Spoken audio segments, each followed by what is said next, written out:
Anna Frank nació en Krakow del Meno, Alemania, la segunda hija de Otto Frank, 1889-1980, y Edith, 1900 y 1945, una familia de judíos alemanes.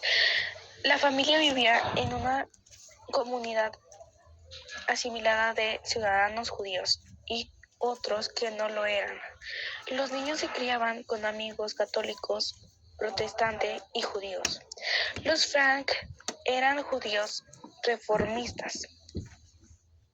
Mantenían muchas tradiciones de la fe judía, pero no se ceñían demasiado a los preceptos de sus padres.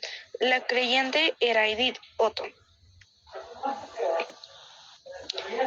que había participado como teniente del ejército alemán durante la Primera Guerra Mundial y pasó a ser empresario. Se ocupa más de la forma de sus dos hijas. Disponía de una amplia biblioteca privada y animada a las chicas a leer. A Ana la comparaban con su hermana Margot, 3 años mayor, a quien se le tenían por bondadosa, ejemplar y discreta, mientras que Ana tenía muchos intereses, era extrovertida e impulsiva. Se sentía en desventaja frente a Margot. Antes que la policía judía de los nacionales sembrara el desasosiego en su vida y acabara por destruirla. Ana vivía en Frankfurt, una vida plácida con su familia y sus amigos. Tuvo ocasiones en visitar a Alice Frank, su abuela paterna, en Basilea.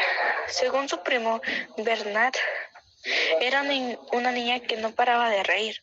El 13 de marzo de 1933, pocas semanas antes de la toma del poder por Hitler, alcanzó la mayoría de las elecciones municipales de Frankfurt. De inmediato hubo manifestaciones antisemitas. Otto Frank se dio cuenta de que los grandes problemas se les venían. Ese año Edith se mudó con las niñas a su casa de su madre. Otto se quedó en Frankfurt, pero le ofrecieron montar en Ámsterdam una sucursal de Opel, una empresa alemana, y él se fue a los Países Bajos a poner en marcha los negocios y preparación todo lo que llegaba de su familia. Los Frank perdieron allí su ciudadanía alemana y aplicación de la ley sobre los ciudadanos de ley. En 1934, la madre de Ana se trasladó con sus 2 hijas a Ámsterdam, donde su marido Otto llevaba meses preparando sus negocios y la futura vida familiar. Fueron a vivir a un barrio nuevo, al sur de la ciudad, donde ya se habían instalado numerosas familias judías de Alemania, que se sentían más seguras en los Países Bajos que su patria. En el exilio, los padres continuaron preocupándose por la forma de sus hijas. Margot iba a una escuela privada y Ana a una Montessori, también pública. Margot tenía estupendos resultados en matemáticas y a Ana se le daba bien la lectura y la escritura. Una de sus mejores amigas, Hannah Gonzalez, a quien llamaban Haney, contaría que Ana a menudo escribía un secreto y no quería decir a nada del contenido. Sus recuerdos dieron lugar a un libro de Alison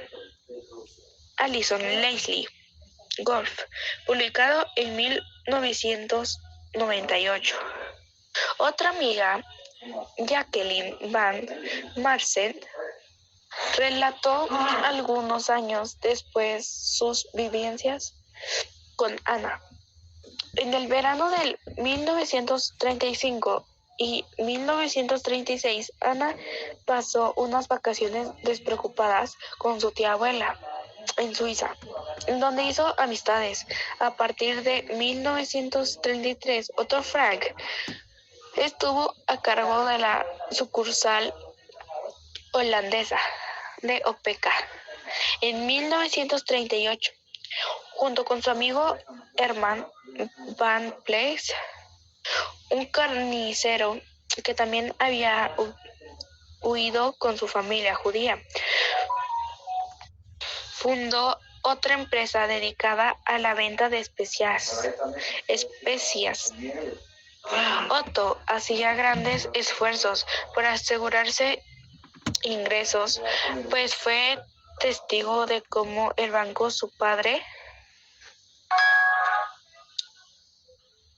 que ya había salido debilitado de la crisis económica mundial del 1929,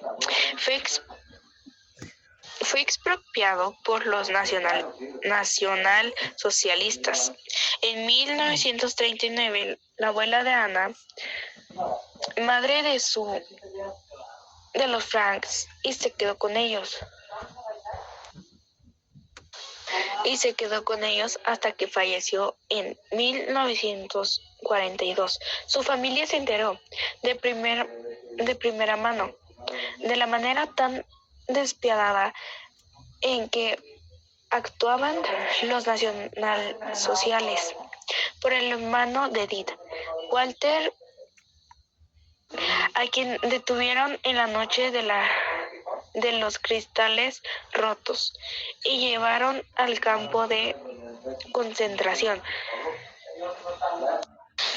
antes de permitirle viajar a los Países Bajos con autorización. Sin embargo, Otto Frank mantenía su optimismo.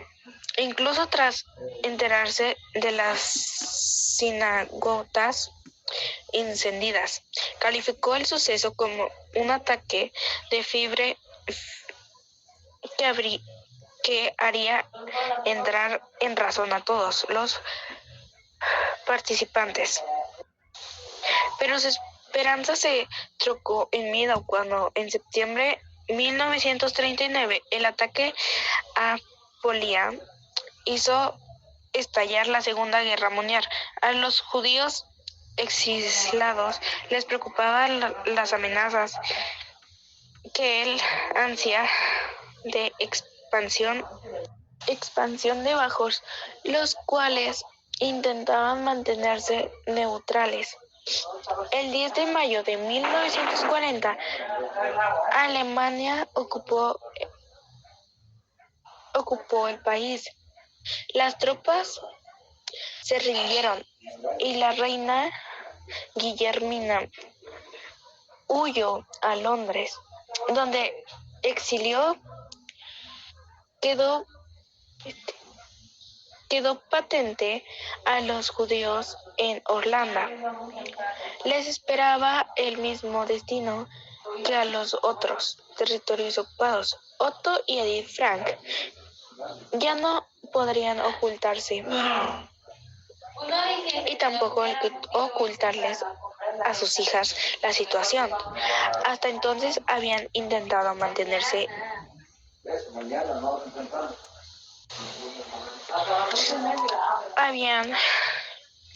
al margen, simular normalidad.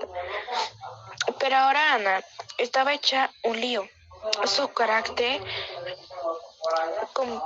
combativo solía llevarla a no plegarse. Estaba acostumbrada a imponer sus puntos de vista. Otto intentó varias veces que le concedieran asilo en Estados Unidos o en Cuba, entre otros, con la ayuda de su amigo Nat, quien tenía contactos en la primera dama, pero no tuvo éxito. Cada vez había más leyes antijudíos, les quitaban derechos, se les excluía de la vida social y de todas las situaciones públicas. Para Ana, que coleccionaba con entusiasmo fotos de las estrellas de Hollywood, fue muy duro que le prohibieran ir al cine debido a una escuela especial, lo cual supuso esperarse de muchos amigos. Los judíos estaban obligados a acudir a que los registraran y después sus bicicletas cuando se les hizo llevar la cruz judía. Muchos irlandeses se solidarizaron con ellos. Por otra parte, se constituyó un partido nacionalista neerlandés para proteger a su empresa de las estrictas incepciones a las que se les sometía. Otto Frank le decidió la dirección sobre el papel a dos colaboradores suyos que eran arios. Al cumplir 13 años, el 12 de junio de 1942, Ana recibió un regalo pequeño, un diario, un cuaderno a cuadros rojos y blancos, que ella le había señalado a su padre en una escapatoria poco antes, ese día. Ana comenzó a escribir en lengua neerlandesa, describiéndose así y a su familia, así como su vida en casa y el colegio. Otto Frank había preparado un escondite en la parte trasera de la empresa, en el número 263 de Prinsek, como le habían sugerido un colaborador. El edificio cerca de la iglesia no llamaba la atención, era viejo y típico en ese barrio de Slam. La casa de atrás era una construcción de 3 plantas unida a la fachada posterior del edificio. En el primer piso había 2 habitaciones pequeñas con baño. Por encima una habitación grande y otra pequeña. Y en la última había una escalera de mano que llevaba urbalilla. Eran unos 50 metros cuadrados. Delante de las oficinas había un pasillo en el cual oculta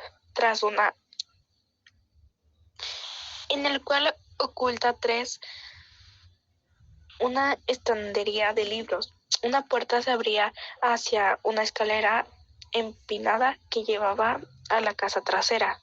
Otto Frank le había pedido ayuda antes a su secretaria Minetta.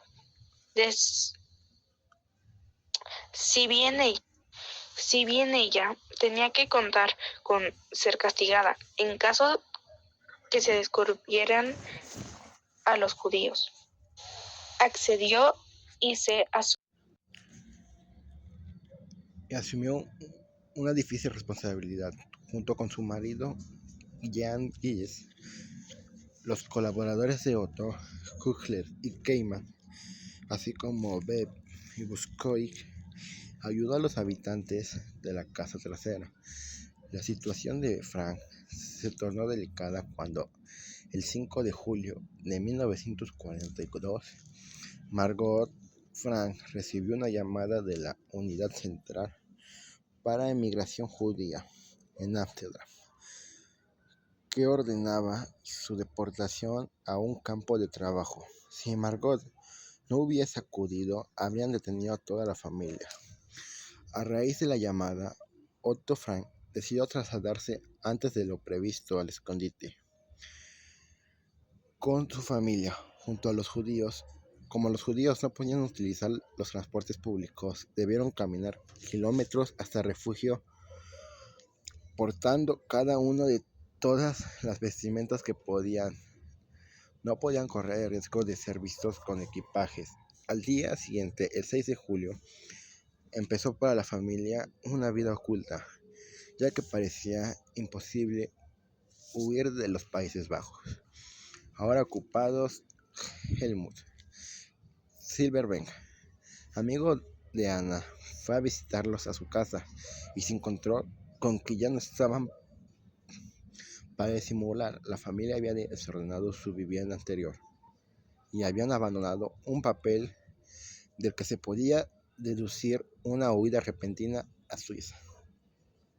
Una semana más tarde, la familia Van Pels entró a la casa en la casa trasera, como hizo después en noviembre de 1942. El dentista Fritz Fitter habían tenido la esperanza de recobrar la libertad en pocas semanas, pero pasaron más de 2 años escondidos. Durante todo ese tiempo no pudieron salir a la calle y tenían que tener cuidado de no hacer ruidos que se pudieran oír desde afuera.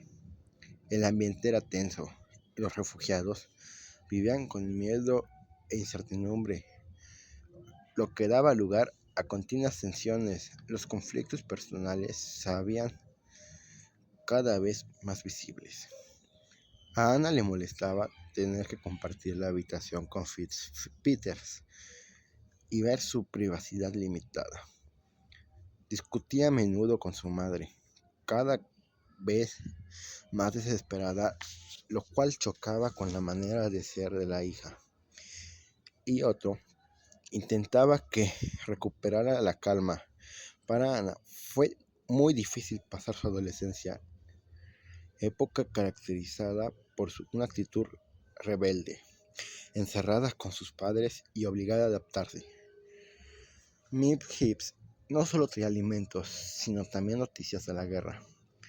A mediodía, los ayudantes comían junto con los refugiados, y al final de la tarde, cuando los otros empleados habían abandonado el edificio, Ana y los demás podían acudir a la casa principal, donde escuchaban la BBC.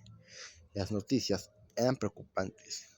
El 17 de julio de 1942 salió el primer tren con destino al campo de concentración Auschwitz y se privó a los judíos de la nacionalidad. Ana leyó muchos libros que le sirvieron para mejorar su estilo y convertirse en una escritora autónoma. Su habilidad para la escritura fue aumentando, al igual que su familia y su confianza como autora. Tenía dudas sobre si Otto amaba a Edith. Sospechaba que se habían casado con ella solo por la convivencia. Ana comenzó a interesarse por Peter Van Pels, un chico al que había descrito como tímido y aburrido. Pero la relación que tuvieron terminó tras un episodio de pasión. Del diario se desprende que Ana estaba al tanto de las deportaciones y del dinero que ofrecían de recompensas por delatar a los judíos. A finales de julio se les unió la familia Van Pels, Germán, Auguste y Peter, de 16 años, y en noviembre llegó Fritz Peter, dentista y amigo de la familia. Ana describió sobre lo bueno que era tener otras personas con quien hablar, pero las tensiones se presentaron en el grupo que debían convivir confinando. Luego de compartir su habitación con Peter, Anna terminó por considerarlo insoportable y se peleó con Auguste Van Pels, a la que consideraba fuera de sus cables. Su relación con su madre se hizo difícil y Anna escribió que sentía tener poco en común con ella, por ser su madre demasiado abstraída. Algunas veces discutió con Margot y escribió sobre un lazo inesperado que se había desarrollado entre ellas, aunque a quien se sentía más cercana era su padre. Se sentía más cercana era su padre. Tiempo más tarde comenzó a apreciar la gentileza de Peter Van Pels y hasta llegaron a los sentimientos románticos. Ana pasaba el mayor tiempo leyendo, estudiando y dedicaba su diario, además de narrar los hechos.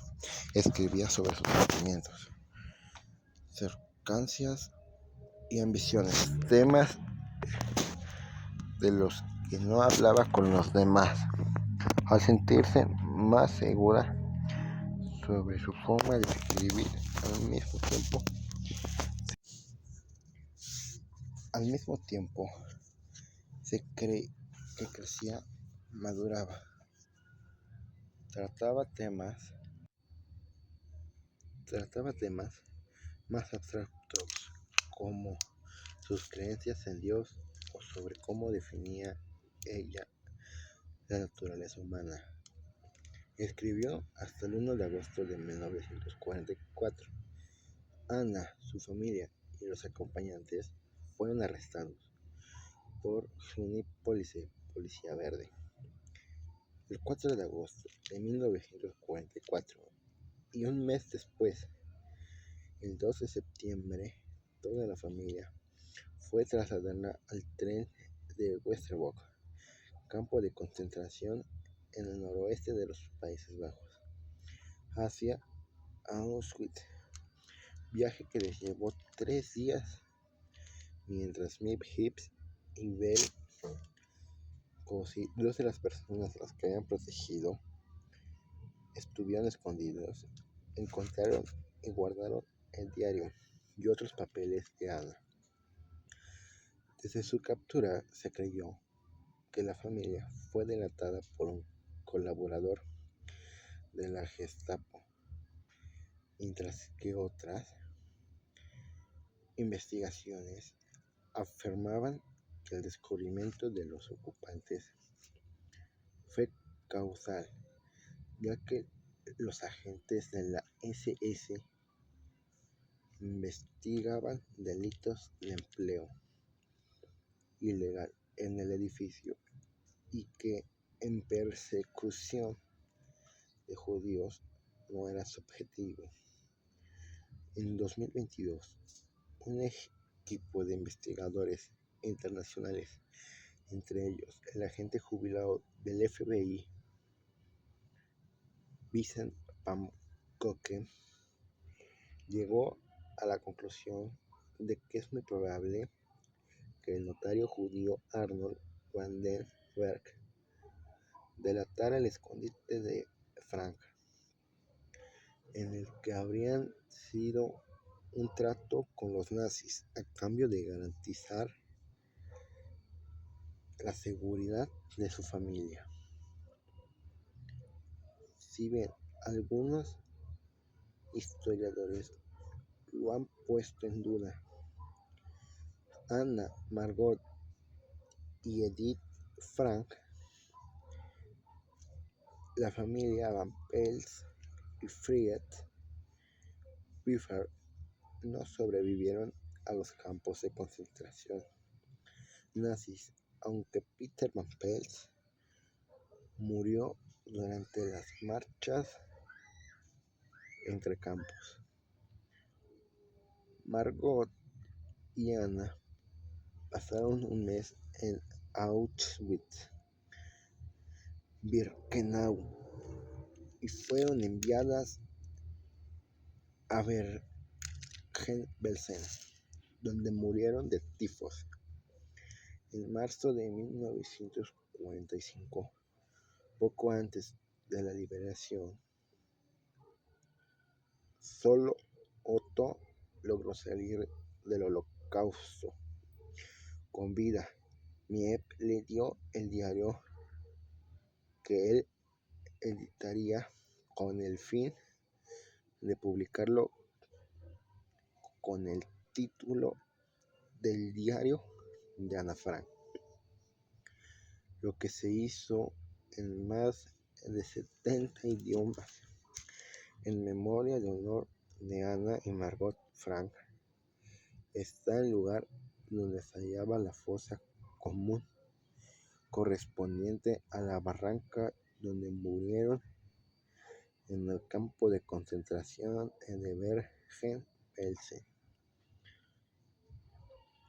Víctor Kugel, en ediciones antiguas nombrado como Klarel, Jonas Kleiman, Kopuis, Miep Heath y Elizabeth Bepp Boscuji eran los únicos empleados que sabían del escondite, y junto con Jan, el esposo de Heath, y John Hendrik Boscuji, el padre de Bepp Boscuji, eran quienes ayudaban a los Frank a sobrevivir durante su confinamiento.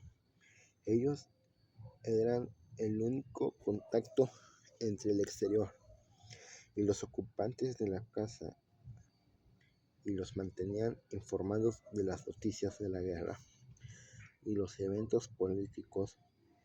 Eran los proveedores de todo lo necesario para la seguridad y supervivencia de la familia. El abastecimiento de comida resultaba cada vez más difícil. Ana escribió sobre la dedicación y sobre los esfuerzos para levantarles el ánimo durante momentos más peligrosos. Todos eran conscientes de que dar refugio a judíos se penaba con la muerte y podían llegar a ser asesinados por los nazis.